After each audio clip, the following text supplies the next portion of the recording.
All right, guys, we're going to look at day 4, which this would be notes for tomorrow.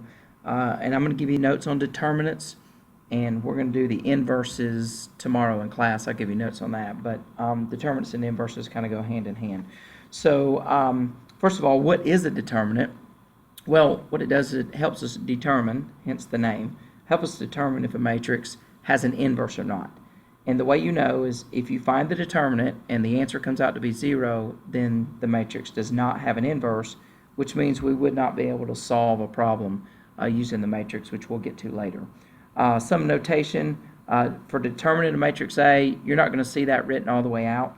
You'll see it written like this, determinant of A, or it may look like this, capital A with bars around it, which really looks like absolute value bars, but that means determinant when we're dealing with matrices.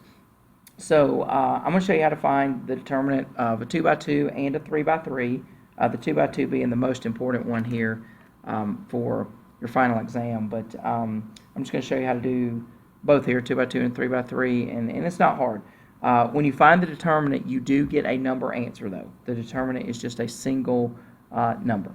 Okay, so let's just start off here with example A here.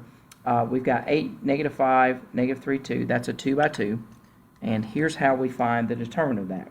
What we do is we start with the number in row 1, column 1, the very first number, and we're going to multiply it diagonally across there. So we're going to take the 8 times the 2, all right? And then with determinants, you always subtract.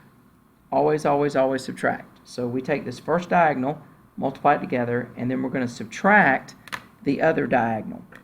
So we're going to come to this number right here, the -5, and we're going to multiply this diagonal. So this would be -5 times -3. So what we get is 8 times 2, which is 16, minus, and again, always subtract here when you do a determinant. That was one big issue we had with students last semester, is they would forget to subtract here. And then we've got -5 times -3, which comes out to be a positive 15. So when we do 16 minus 15, my answer comes out to be 1. And that is the determinant. And since this is not 0, that means that this does have a inverse. All right, so pretty easy, not too much to it. Basically, you're just cross multiplying.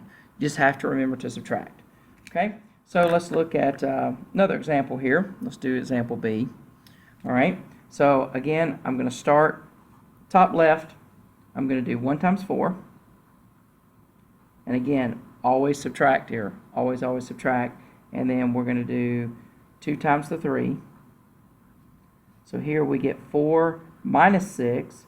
So my answer comes out to be -2. Now it's okay that it's negative, and since it's not 0, that means that the matrix for this would have an inverse, so I could use it to solve if I needed to.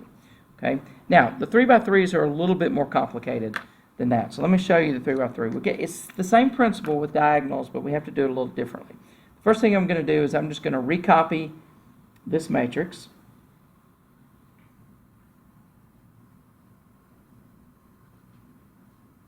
Okay, just recopy the same exact one. And then what I'm going to do is I'm going to take my first 2 columns here, the very first 2 columns, and I'm just going to duplicate those columns again. It's almost like I'm going to copy and paste them over here. So I'm just going to rewrite the first column and the second column there, so that now I have 5 columns total. Okay, now here's the way we do a 3 by 3. We're still going to start with the very first number in the matrix. And what we're going to do is we're going to multiply the diagonal there. Now, since it's a 3 by 3, the diagonal now has 3 numbers, not just 2. So -3 times -1 times 0 gives me 0. And now I'm going to move over to the next number, and I'm going to do the same thing. 2 times 2 is 4, times -1 is -4. And then I'm going to do it one more time with the last diagonal here. 4 times 1 times 4 is positive 16. So I multiplied all of the diagonals there, and again, I have 3 of the diagonals. and they have 3 numbers each in them. So I get 0, -4, 16, and I add those up. So when I add those up, I come up with 12. All right? Now what I'm going to do is I'm going to go to the other side here, and I'm going to go to the far right-hand corner, and I'm going to multiply the diagonals coming back the other direction. So 2 times 1 times 0, that's 0. Now I'm going to move over and go -3 times 2 times 4, so that's -6 times 4, which is -24. And then I'm going to do the third one here. So 4 times -1, so -4 times -1 again is a +4. And now I'm going to add those numbers up, and that's going to give me -20. Now, in order to solve the determinant, it's the same idea as we did up here. You take your first set of diagonals, which came out to be 12, and I subtract. Always subtract the second set of diagonals, which came out to be -20 in this case.